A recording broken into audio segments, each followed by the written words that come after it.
Hello, good afternoon, and welcome to this exclusive preview of the 2021 State of the Nation report. Now, my name is Lucy Hedges, and for those of you who don't know me, and I'm going to go out on a limb here and say that is probably most of you, I'm the technology editor for the Metro newspaper and someone who you might occasionally see talking tech and travel on the BBC. So as someone who works in the tech industry, I am super excited to be your host today. Now, it goes without saying that this has been an exceptional and unprecedented year. In a year of not going out and basically not having any semblance of a social life, TV basically became our link to the outside world, our primary source for entertainment, and inevitably a household battleground. Now, increased pressure for time on the home's biggest screen has meant that viewers have splashed out, spending significantly more money last year on new TVs, additional sets, and extra audio equipment to optimize viewing experiences, as well as keeping family members at peace. In fact, spending hit £5.6 billion last year, and sales of TV sets alone grew 19%. That's the highest annual growth in a generation. Now, content has seen a sales surge as well, with more than 12 billion spent on paid TV and SVOD subscriptions for people to get their TV fix. Now, platforms like Netflix have seen record additions to subscriber numbers during the pandemic and have invested heftily in new content as well. But I suppose the big burning question here, is this the new normal or purely a pandemic pattern? Now, the DTG commissioned their annual State of the Nation survey amongst more than 2,000 consumers and industry leaders to find out, and today we're giving you guys a sneak peek at what we discovered. Now, we're joined today by two of the principal technology analysts, from Future Source Consulting, who carried out the research. That's David Sidebottom and Simon Forrest. And then there's DTG's very own CEO and the man who commissioned the study, Richard Lindsay Davis. So, David, Simon, I'm going to open the visual floor to you. It's all yours. Tell us more about the State of the Nation. Over to you. Thanks for such a warm introduction, Lucy. It's fantastic. So, yeah, we've once again updated this State of the Nation report. We undertook the first study just a year ago, and I think as we published that, as DTG published this, we'd just really been a couple of months into the pandemic, and that report last year highlighted, some of the great innovation we've seen over nearly 100 years in the UK television industry, and how that's really changed and was starting to motor again in recent years. Since the pandemic took hold, we've seen much of these key trends continue. I think this innovation's continued. That's something we'll talk about in more detail over the next sort of 45 or 50 minutes or so. And consumer behaviour sort of reached new highs. I think it's fair to say, though, that the pandemic has not necessarily brought on new trends, but accelerated trends we were already seeing. So, as I mentioned, we've reached new levels in the UK. The shift towards IP and OTT viewing in particular was one trend we were witnessing, prior to the pandemic, particularly in the UK, also in the US as well. We're perhaps a couple of years behind that US uptake. But that shift, that steady shift towards OTT viewing has continued and accelerated in 2020 and so far in 2021. This has driven another one of the trends which we've seen, which we saw previously as well, the fragmentation of viewing across different platforms, different services, and different types of content, which is essentially being driven by streaming, but supported by that strong broadcast infrastructure we see in the UK. So again, two major trends here, which we were witnessing prior to the pandemic, but it's almost have been supercharged in the last year or so. This has led to an increasingly dynamic landscape. And again, this is a word we use quite often when we're describing the UK TV and video landscape, the dynamism. We don't really see this in a number of other countries worldwide, potentially in the likes of the US. But I think the UK, in terms of its balance and its dynamism, it is up there in terms of one of the world leaders. We saw in the consumer survey that we undertook with the DTG, which was national representative, over 2,000 respondents in an online survey. We saw 79% of UK consumers use at least one SVOD. service in the survey. So that's, you know, services such as Netflix, Now, BritBox, Amazon Prime Video. You know, that's almost 4 in 5 people using one of these services. And 3/4 of UK consumers have used at least one broadcaster VOD service. So that's likes of iPlay, ITV Hub, etc. So that's being a monthly user of those services. And what we also see really strong overlap amongst those two as well. So, you know, those who are using SVOD services are typically using broadcaster VOD services. And in fact, 70% of broadcaster VOD service users also use Netflix. So, you know, together, you know, these SVOD services, these broadcaster VOD services, you know, combined with a whole host of other video streaming options, you know, consumers in the UK have got, you know, a plethora of choice really as to how to access their content. As I mentioned previously, when this is complemented against, you know, the strong broadcast infrastructure, you know, this diversity of choice is just fantastic in the UK. Yeah, we are quite spoiled for choice when it comes to all the platforms and different access routes that we can get content from. So with so many people watching these OTT and streamed content, does that mean we're watching across more devices, or is the TV still our main device?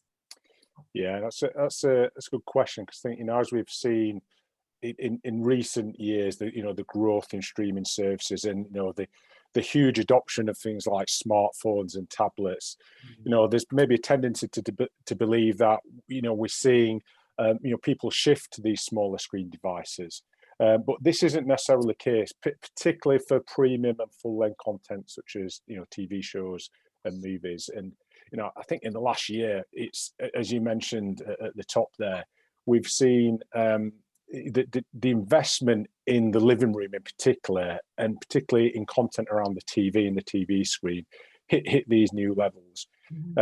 You know, TV sales are up 19%, as you mentioned. That's highest in a generation. I think our forecasts go, or our data goes back, you know, 20, 25 years, and from, you know, searching back through these archives, you know, that 19% is the best year-on-year growth we've seen.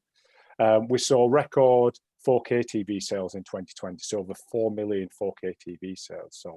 So people have invested in these TV sets. And what's this mean is really, it's consolidated the television's position as the main way to watch content. So again, in the consumer survey, 71% of respondents said that their most viewed screen to watch content was the TV, and 86% said the same for any live TV. So any live TV, 86% of respondents said that the television was the main way to watch that. So yeah, you know, absolutely fascinating to see how the television is just, even in the last year, and in particular in the last year, has become really core to the way people watch video content, despite everyone having multiple screens in their hands, in their pockets, or in other rooms in the house. Yeah, that is quite fascinating, actually, because it's something that I've noticed, you know, a lot of, through just the microcosm that is my world, you know, a lot of friends are consuming a lot of things on portable devices. So it's really interesting to hear that the TV is still king, and still one of the main, or still the main source that people get view content on. Yeah, and what's interesting though is that we do see a bit of a, I guess, an age divide. I think you know, the vast majority, sort of older consumers, have a TV in their house. We did see that 24% of 16 to 30-year-olds who don't live with their parents, 24% of these don't have a TV in their household. So we still see that, you know, that younger demographic in particular, perhaps being more reliant on different devices. And, you know, I guess the question here is it an age thing? Is it just a lifestyle thing when you know, they get their own house, you know, start their own families, earn a bit more money, do they start investing in their own television? So, you know, it is an interesting paradigm between sort of those younger, I guess, more independent consumers and the older demographic. Yeah, absolutely. And I guess you make a really valid point, you know, moving into a new house, a TV isn't necessarily the first thing that people would go for. You know, you've got your tablet, you've got your computer, you've got your smartphone. So it's really interesting to kind of reiterate something that I already thought, that the younger demographics are more into the kind of portable devices, looking at things on multiple screens, and maybe slightly older demographics are more into the television. Yeah, 100%. But I think amongst the consumers, you know, whilst 24% don't have a TV amongst that age group I mentioned, you know, that's pretty much 3/4 who do. So it's still, you know, a valuable Yeah. It's still a valuable way to watch television content, and it doesn't mean they're not using second screens, etc., while they're viewing. But this behaviour is slightly different in those younger age groups. Super interesting stuff. So you spent basically the last year kitting out our entertainment space by the sounds of things. So how has the industry responded? I'm guessing there's been loads of new innovations and technology advances to meet increasing demands. Is that right?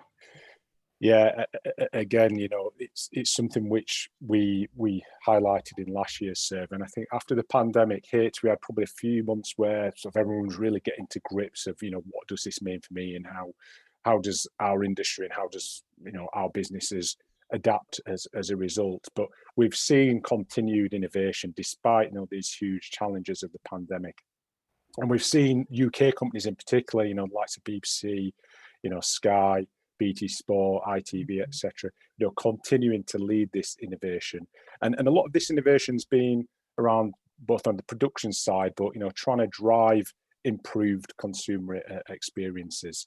So whilst this viewing behaviour is evolving, whilst investment in hardware is increasing, the industry is also providing improved experiences, and we've got a few stats from the survey and wanted to delve a little bit deeper.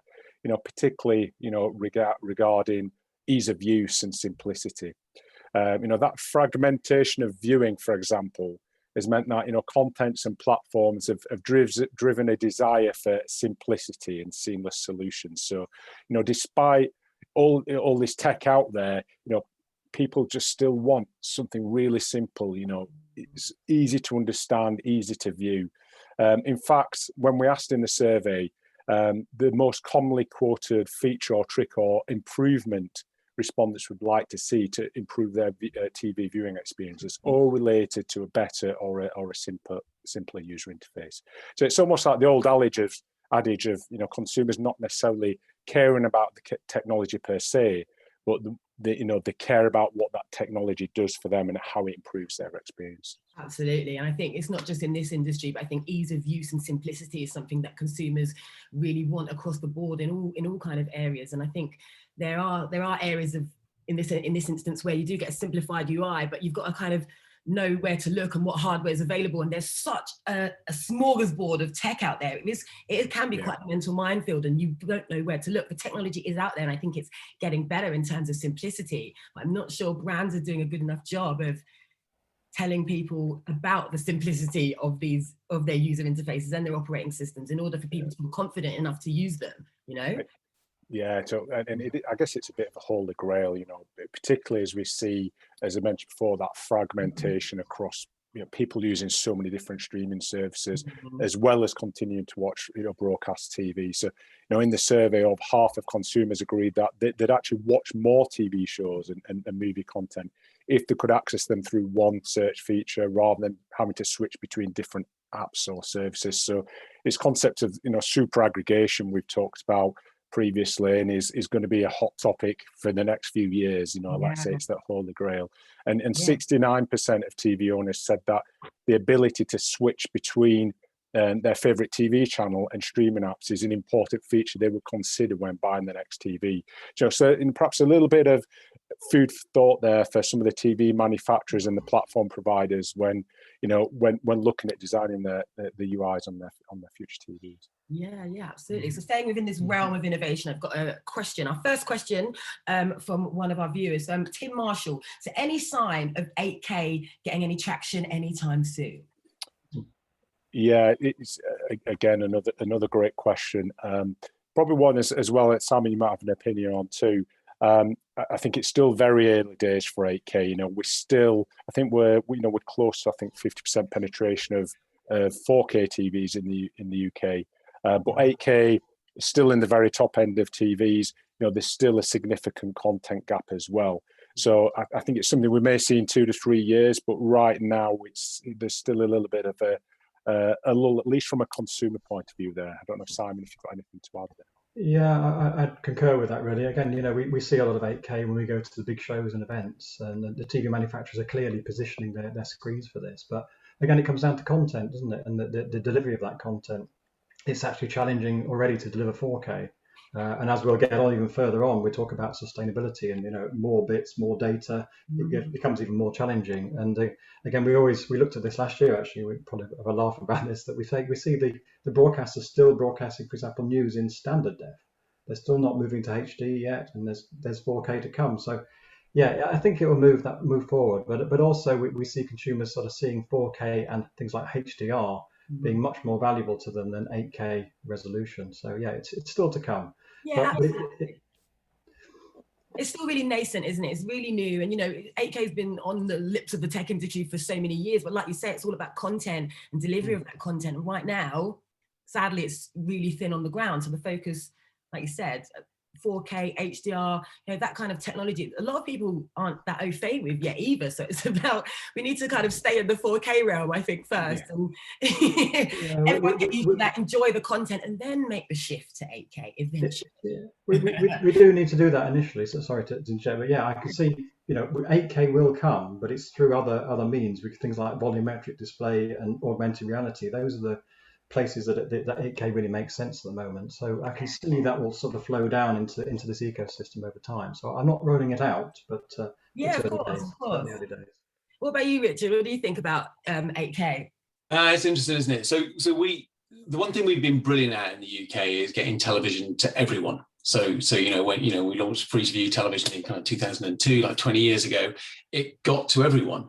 And I think the important thing for us is to balance making sure that we get television to those in society that just want to watch traditional television as it is today, and it might be in an all IP space eventually, but also they can take advantage of these super kind of innovations as they come along. And it's not that long ago that we all sat around saying, will people want HD? Well, now kind of the idea of watching standard definition seems abhorrent to most of us. So I think it's very important that we look after kind of the entire kind of range of society. And part of those will be looking at AI, deep learning, search experiences, 8K, 16K, volumetric stuff, as Simon says. But also, we're going to make sure that we take everyone else with us that just want to watch television, and doing both is important to us. Yeah, absolutely. You don't want to leave anyone behind. You want to make sure that everyone feels included, because not everyone is up to date with the latest tech. That's not just in TV, it's in the entire industry, So it's a real duty of care to make sure that everyone feels like they're part of the community, I think. So we're talking about visuals, 4K, how good the viewing experience is. What about audio? So I believe you said some stats earlier that over 1 million soundbars have been sold. Now, I have been a massive pusher, a massive purveyor of soundbars, sound bases, anything that can enhance your audio experience. Because, TV viewing is fantastic. When you've got a pair of tinny speakers on the side, the viewing experience just isn't as good. So what does that tell us about consumer demands around the total experience and not just the picture that they're looking at? Yeah, exactly that. It's, people are investing in their overall experience. And, we sort of saw it, 15 years ago with home theatre systems, but, I think soundbars in particular have helped, bring that improved audio experience to a wider market, really, to effectively to the mass market, particularly as some of these TV sets have got thinner, perhaps with less room for speakers. So we've seen a big battleground there. So yeah, over 1 million soundbars sold last year in the UK. It's the highest growth rate we've seen in over 5 years. And I should remember 5 years ago, they were pretty nascent. So the growth was high, but from a very low base. But I think it really sort of exemplifies, consumers wanting a better experience away from just the visual side. And sound, again, and audio quality was something which really came out in the consumer survey. It was one of the key areas, along with the simplicity and user interface, where consumers wanted to see some improvement in their television experience moving forward. So 36% of respondents said they struggle to hear audio or dialogue at least sometimes, which I think that many of us can sort of translate to that when you maybe particular accents or particular scenes where you're really struggling to hear what's being said. And another fascinating stat was 40% of respondents said they use subtitles when watching television at least sometimes. So that's 4 in 10 people, which is pretty significant. And this was actually higher amongst the 16 to 35-year-old group. So almost twice as high as some of the older age categories. Wow, that's not really a statistic you'd expect. You'd expect the older demographic to be really into their subtitles. That's quite an interesting stat then. So what is that basically telling us? That, you know, people are using multi-screen experiences, or they're sharing space, perhaps maybe have to have the sound on mute? Or is it that younger generations are just more comfortable reading screens? What is it? Yeah, I think there's there's definitely a different sort of generational perception here, and different use cases going on.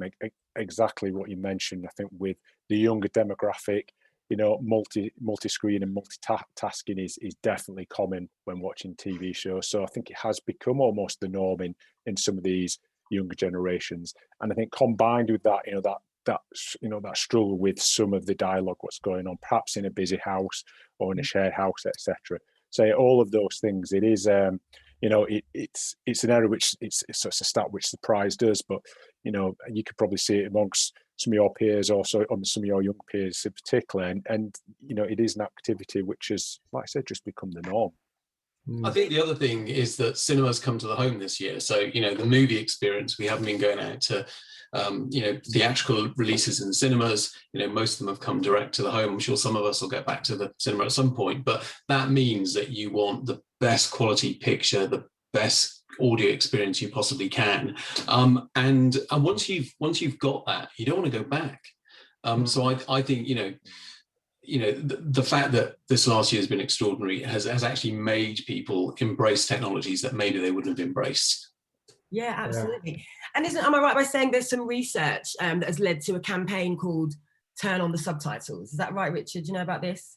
Yeah, there's a campaign called Turn on the Subtitles, which is all about literacy, and particularly literacy in children, and literacy goes up a huge percentage if they're able to watch and listen at the same time as they read the text. And in fact, I think it was on Radio 4 Day 4 yesterday, they were talking about real concerns over speech in kind of 2-year-olds and late development compared to as it would have been when they were all mixing pre-pandemic. And so embracing the technologies that's universally deployed in the UK to improve literacy is a real useful benefit of television. So we've got lots of bells and whistles that we've got to everyone in the UK. And actually, it's quite nice in a way that finally, during the pandemic, that people were beginning to realise what's on offer to them. Yeah. There is obviously older technologies as well that are coming into the fore here as well. If I can say, things like object-based media. That's a great piece of technology on the horizon, of course. And this allows basically the broadcaster to split the media up into different program elements, if you like, to suit the environment. So it is really an extension of that audio, the object-based audio that we've heard about, and DTS and Dolby and those types of systems. But again, if you want to watch a sports broadcast with the ambient soundscape, you could, or if you prefer a particular commentary, you can do that as well. And perhaps you even prefer the commentator that is on your side of the team if you're on a sports broadcast. But of course, that further increases accessibility as well, allowing tailoring the audio to particular individuals. And then things like audio description alongside the main soundtrack, and all these pieces are coming together. And I guess it leads into things like AR-based experiences in the future, and applying soundtracks to, as I said earlier, the volumetric displays and volumetric video. And it's an entirely new discussion, probably beyond the realms of what we're going to talk about here. But I'm really excited to see how the audio industry is really moving forward. Yeah, I can see you're excited. I can see it coming through in your face. So this immersive audio, this object-based audio that we're talking about, is this the way forward? And if so, when? That's a question from Chris Jones. Yeah, I think so. I mean, when? I mean, pretty much we should be. Yes, when? Yeah, when? It's always when. Yeah, I know. Again, we know that the broadcasts have been experimenting with this for many years, and I think I do believe that the number of content and assets out there now is better than it ever has been. So people are investing in their Dolby Atmos systems and their DTS:X theatre systems, and we do that about 13, maybe 14% of soundbars will now feature these technologies by default. And this actually rises to about 50% in premium models of soundbars over about sort of £300 to £400. So, and it's a great sell. I think consumers get it. They listen to this and they understand it, and it's an easy sell once they've got this experience. Yeah. So it's within probably 2 years, I would have thought, before we get there. But again, it needs all the broadcasters and everybody to get behind it, and everybody to have a sound bar and a sound system that's capable of doing it. I think as time goes on, and back to what I was saying about that education of consumers, having that knowledge and not realizing what they've been missing all this time, I think that goes hand in hand with the proliferation of this technology it will evolve collectively if, you know, the consumers are well aware of what they're getting, and, you know, brands and companies push that technology as well and let people realize just how beneficial this can be to the viewing experience. So there's a lot of work to be done. If you look at the, you know, the work that Sky in the UK and BT have done launching Dolby Atmos, which is, you know, this kind of immersive sound, you know, it means that it is available in the UK now. And I'd kind of, actually, you guys know the stats better than I do, but I'd kind of go as far as say it's kind of moving towards the mass market very much so now, rather than being niche. So it's, you know, it's there. People should listen to it, and it has huge benefits to all of our hearing. By the way, is diminishing. Every time an ambulance goes by, your hearing gets a little bit worse. And so for all of us, not, you know, not just those that want an immersive experience or those that have kind of, you know, some kind of accessibility challenge, it's a huge benefit to everyone. Yeah, absolutely. So bringing it back to the State of the Nation, the report, the research, what does this year hold? Do we think the effect of the pandemic will drive a permanent uplift in TV viewing and subscriptions, or is it temporary? Yeah, I think the key word here is sort of acceleration, and we've seen that not just in the UK, but pretty much most countries worldwide. We've seen an acceleration of behaviour and uptake, but we do see that, and we expect that acceleration to slow. So I think, particularly in terms of OTT uptake, we'll see a bit of a, not necessarily a lull this year, but, you know, particularly as we ease out of lockdown here in the UK, we might see you know, people doing other things, so we will perhaps see a drop off in TV viewing and, you know, general OTT and streaming viewing. But certainly our view is, because of this acceleration, we will see a longer term uplift on streaming video viewing and content consumption generally. You know, it's brought consumers and viewers into the market perhaps earlier than it would have done, and it's also broadened that demographic. You know, we mentioned some of the old demographics. You know, we've seen perhaps users and older consumers who perhaps weren't as familiar with, you know, whether it's broadcast VOD services or SVOD services a year ago or 18 months ago, you know, starting to experiment, and actually more than experiment, it's become part of their, you know, their viewing schedule. So, you know, 55 to 75%, so it's 55 to 75-year-olds claim to spend around 12% of their viewing time watching SVOD services. So it's not insignificant. Whilst TV still dominates, you know, it's like I said, it's these sort of services are becoming a part of their daily routine. Absolutely. And so what has COVID actually changed? You know, for example, are we seeing subscriptions open up for kind of newer, older viewer demographics? Yeah, definitely. So, you know, subscriptions in particular, the likes of Amazon Prime Video and BritBox, particularly seeing the uptake amongst these older demographics. But it's not just subscription services, you know, it's broadcast VOD services as well. You know, from the likes of, you know, Channel 4, BBC, we've seen, you know, historically they've always actually had a much sort of broader and older demographic than subscription services. But we've seen that behaviour amongst that older demographic become even more the norm amongst them. So yeah, it's not just subscription services; it's across the board. And we've seen television, you know, standard broadcast television, receive a huge boost last year too. So, you know, really fascinating to see, you know, that diversity of choice we talked about up front.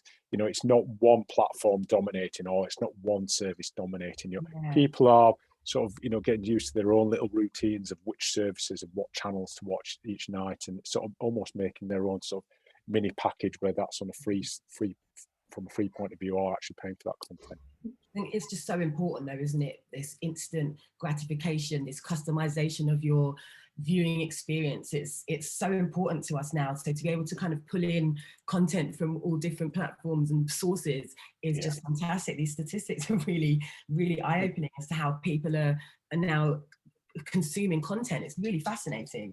What's really interesting about that kind of accelerated change that we saw over the last year, where kind of, you know, behaviours changed, and they were patterns that we were already seeing, but they had all moved a bit faster, and we've seen things soften off a little bit. You know, with, you know, Netflix Q1 results have been softer than they were the previous year, and they're trying to find new ways of innovating.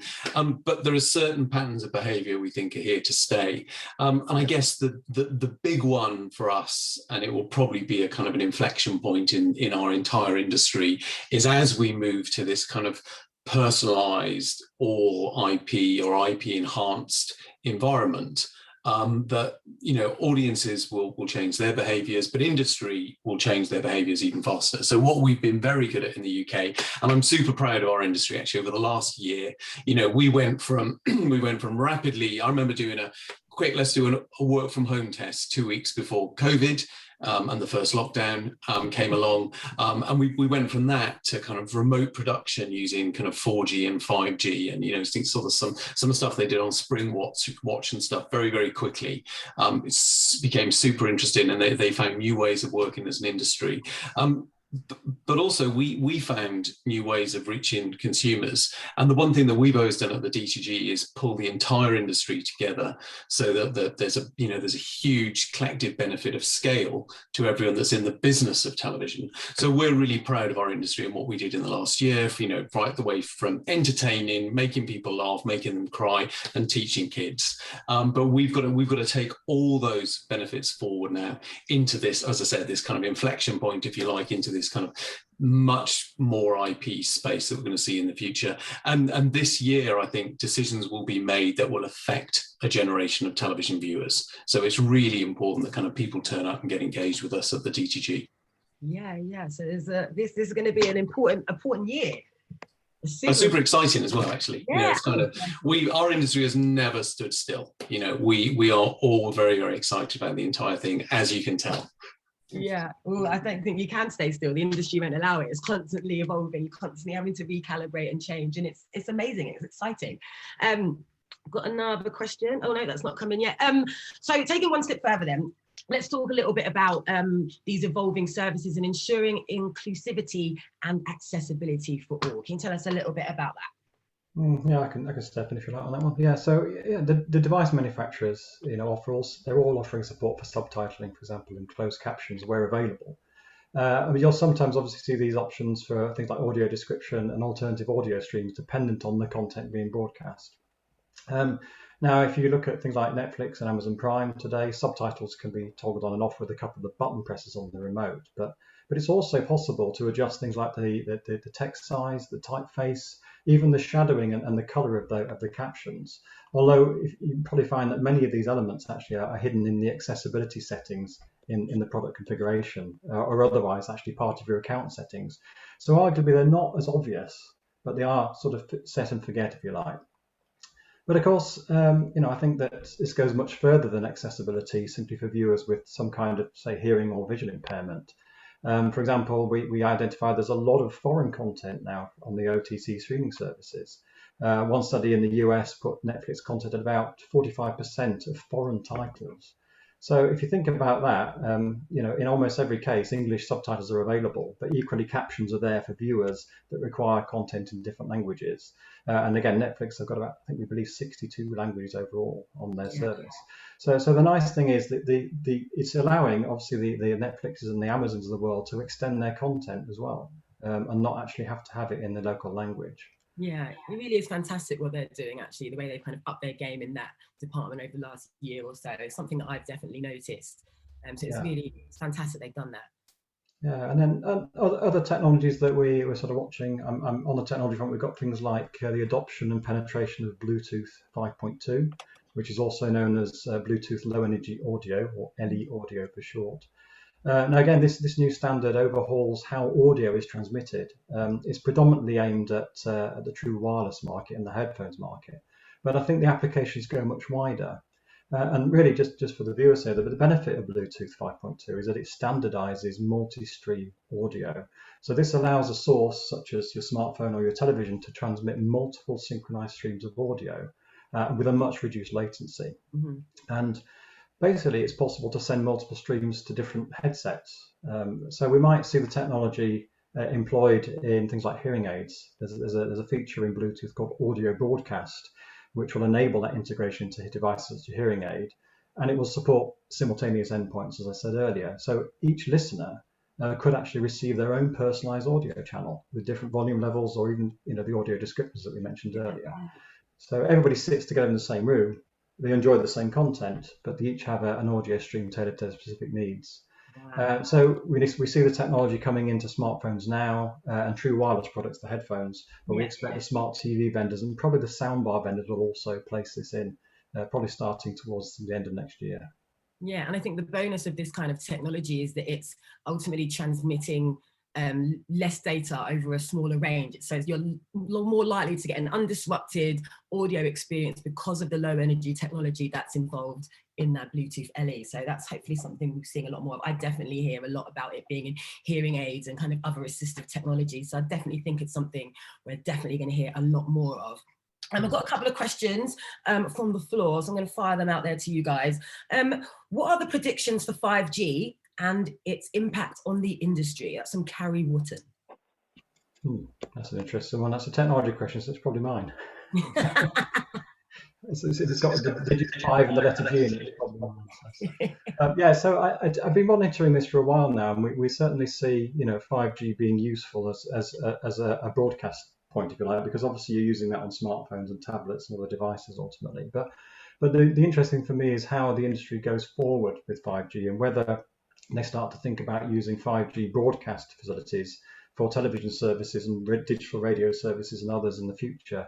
Now, again, we're probably decades away. It's probably 2035 before we see this happen. But there is a potential for 5G, or maybe 6G as it is then, to be a broadcast bearer as well. And again, if you look back, you think there was a thing called LTE broadcast before, and it wasn't that successful. But the 5G standards have been designed with broadcasts in mind and built from the ground up now. So perhaps it's possible. But I know certainly in Germany, for example, they've been doing trials of this, being able to broadcast using 5G over, say, about 60 kilometers. So similar to what you do with digital terrestrial television today. And the reason I get very interested is because I can see the intersect, if you like, between the IP that we talked about earlier, obviously the things like, as I said, digital radio, digital television, all coming together. And then the sad truth of it is you see the spectrum is being reallocated to mobile at the moment. So the digital terrestrial frequency is being moved. So it's a difficult place, but the industry can use 5G and can use IP on the back of it, certainly. We're also doing some exciting things on 5G at the DTG. So we're leading a project called 5G Vista, which is video in Stadia technical architecture. I got that right. Which is all about enhancing the event experience with additional streams as you're at an event. So and industry has been playing and is utilizing 5G for production and contribution very much so now. From a kind of, Simon mentioned kind of 5G as a kind of a broadcast technology, that's something that may happen in the future, but also it's just a big fat IP pipe. So at the start of lockdown, because where I am in central London, my broadband wasn't great at the time. I just got a 5G router. I just use it as the internet. So there are lots of options with 5G. The one thing for sure, we're all going to have almost infinite broadband capability in the future. So it's up to us as an industry to work out how we use that. And it's like being in a sweet shop for us. We can do lots of things. The one thing I wanted to mention, though, is that there's a kind of an old adage called KISS, keep it simple, stupid. And the whole principle of that is if you've got something that's very, very simple, generally people will be able to use it, they'll make the most of it, they'll embrace it. And the best designs and the best features that we provide as an industry are ones where we actually hide all the technology from the consumer and the viewer, because actually then they'll be able to use it.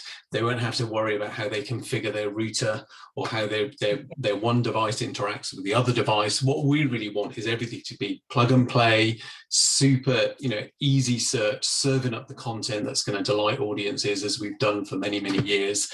So the secret for us going forward, I think, is to make sure as an industry we collaborate, we keep it simple, and we hide as much technology as we can from the viewer And then, they'll really benefit from what we do. And that's what we're focusing on going forward. Yeah.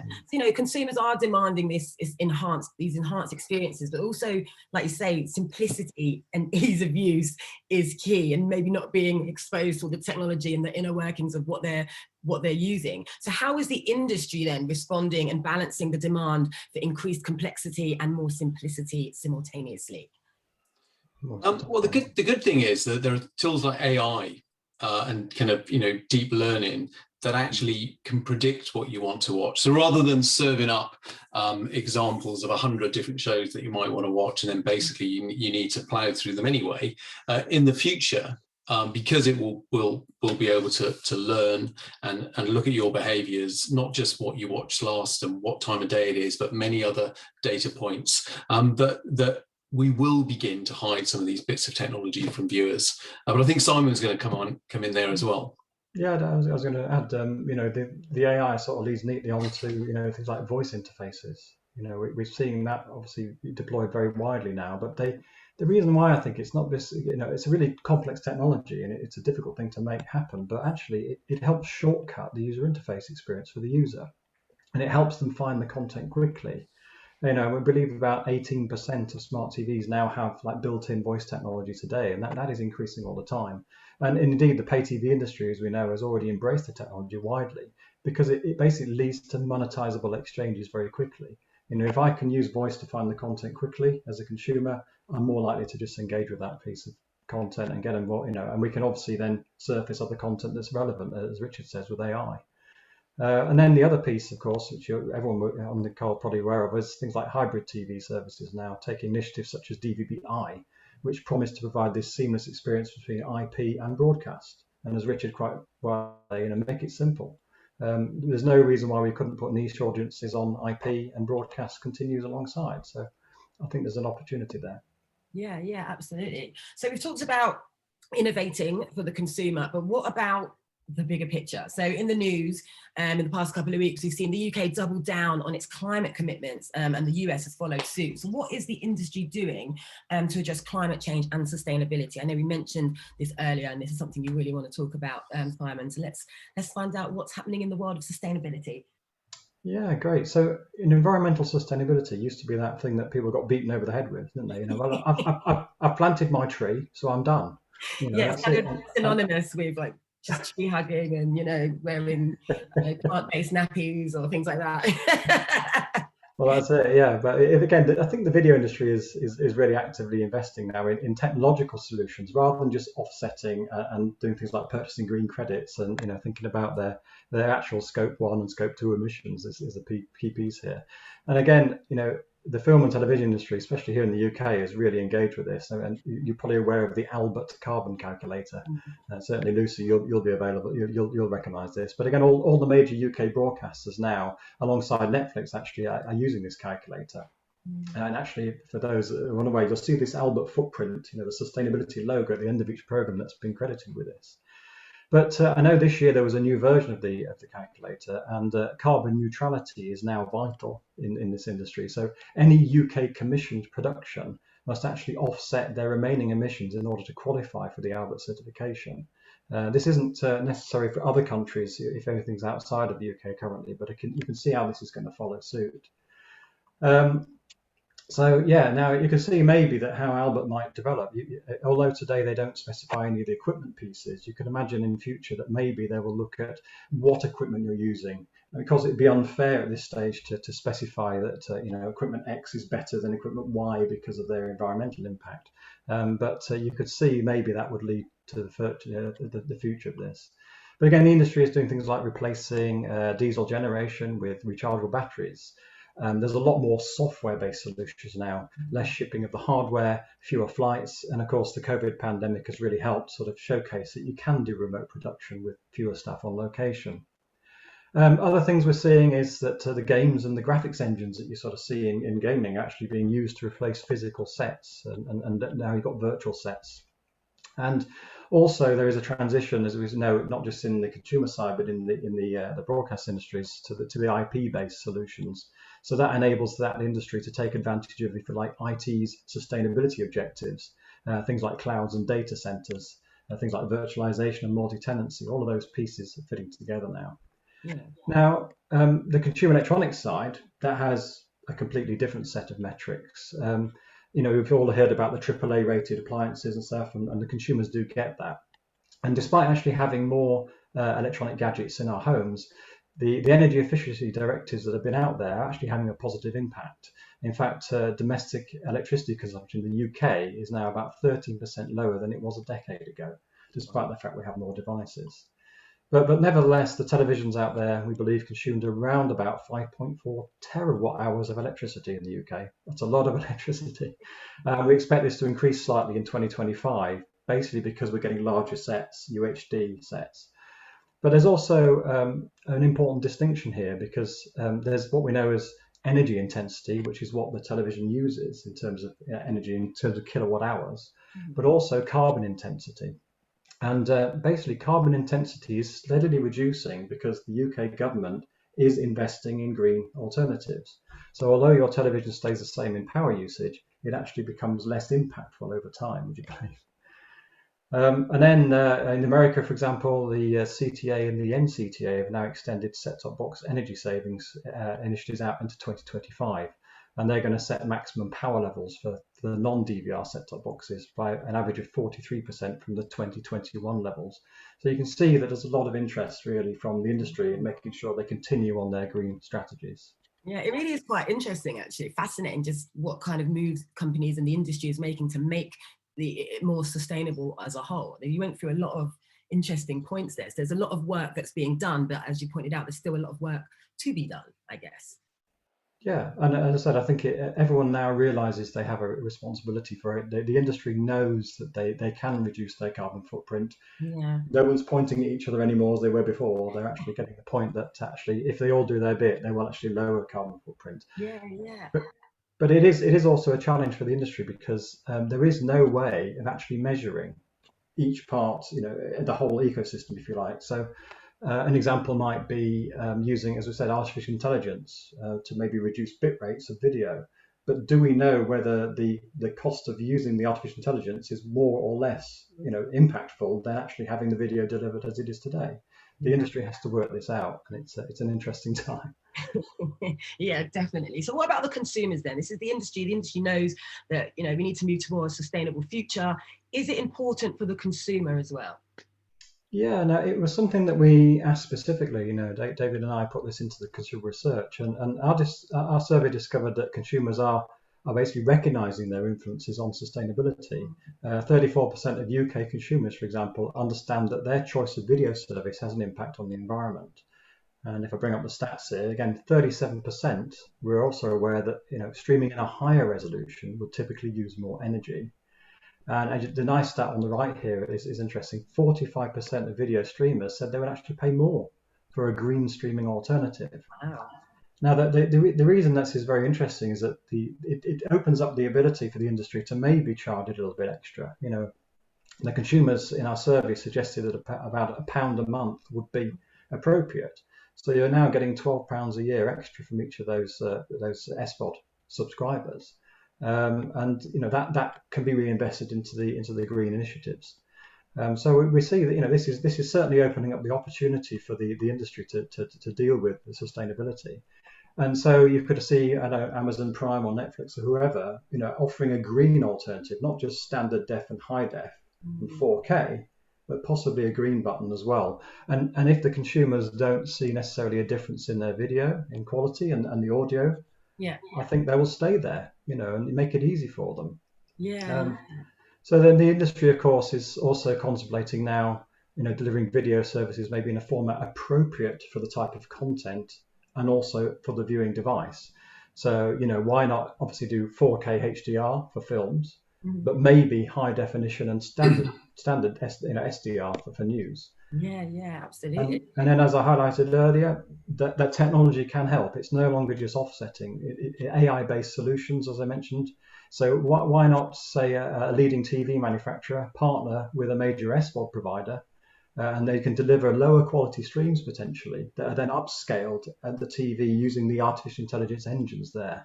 It's all feasible. But again, the industry has to look at the power budgets and understand what they're going to do with this. And we certainly know that the standards committees are all really all over this. You know, everybody in the codec world, in the video codec world, has got some type of AI standard work going on. So it's actually really interesting to see that the industry is engaging with this and it is really moving forward quickly.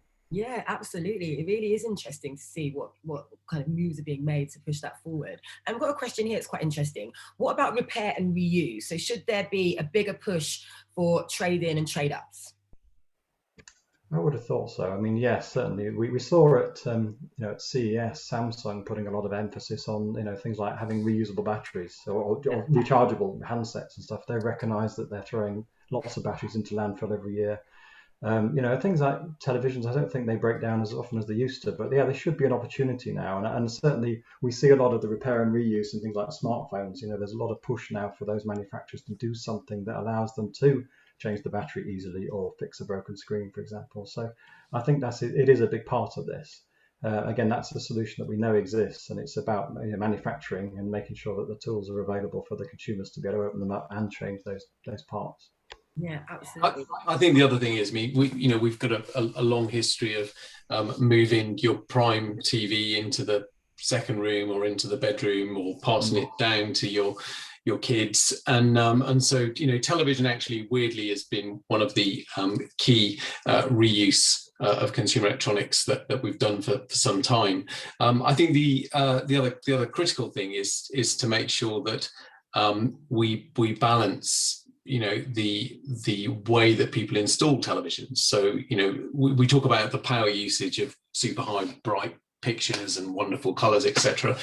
Probably your 5 routers in your home are chugging out more heat and using much more power than your television. So it's very important that as an industry we come together to make sure that we as Simon said, we look at that entire chain and we make sure that when consumers make decisions and buying decisions and installation decisions about television, they make them with the knowledge of how they help from an energy perspective.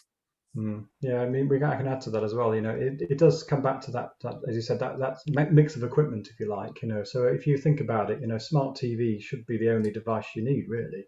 You could integrate a set-top box, pay TV as an app, if you like, because we understand that about, if you put a typical set-top box into the equation, then that increases the emissions by about 13% on average. And here I'm talking about the energy intensity per hour of viewing.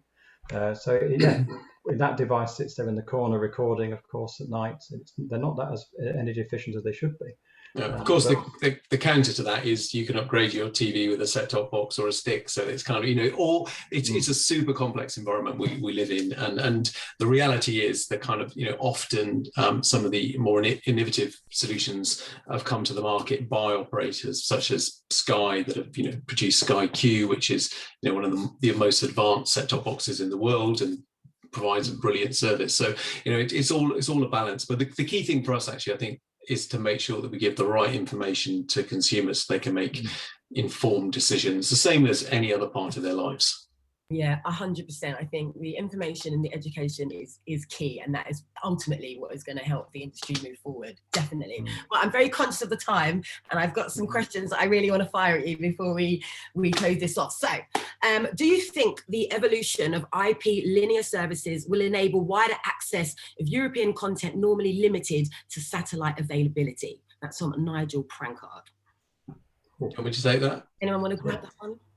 It's all about rights. It's all about rights. It's how the rights are bought and managed and who's paying for what. So I think that the technology, as I said earlier, it's like a sweet shop. We can do lots of things. We can do it on a global basis. But actually, it's all about rights allocation. Who buys the rights? Who's selling the rights? And where those rights are transferred. So possibly, but also possibly not. Great answer. This is the question from Steve May, lovely Steve May. Subscriptions have boomed, but as audiences move out of lockdown, are we likely to see a contraction in SVOD revenues as more providers fight for eyeballs? Yeah, I can take that. It's a really hot topic at the moment, actually. We discussed earlier sort of Netflix's latest quarterly slowing down, which, by the way, is something they actually predicted, I think, back in June last year. It just took a while longer for that to happen. So yeah, I think we will see, in this interim period, in the next few months, perhaps a little bit of a slowdown in subscription uptake. We did undertake some research in December though, which suggested that I think around a third of existing S1 subscribers would take at least one more service in 2021. So more service stacking. At the same time, around 25 to 30% would say they would actively dip in and out more and cancel and restart their services more than have done previously. So we expect actually people to take more services, but to be actively managing those subscriptions more. Yeah. So just becoming more savvy as to what they're subscribing to. Do they need to be subscribed to it all the time when there's so many other services available? So yeah, it's a bit of a catch-22 situation. Yeah, so it's talking about just having a better stranglehold over the content that we have access to, what's being wasted, what we don't need, in order to streamline that experience, essentially. Yeah, consumers become more savvy.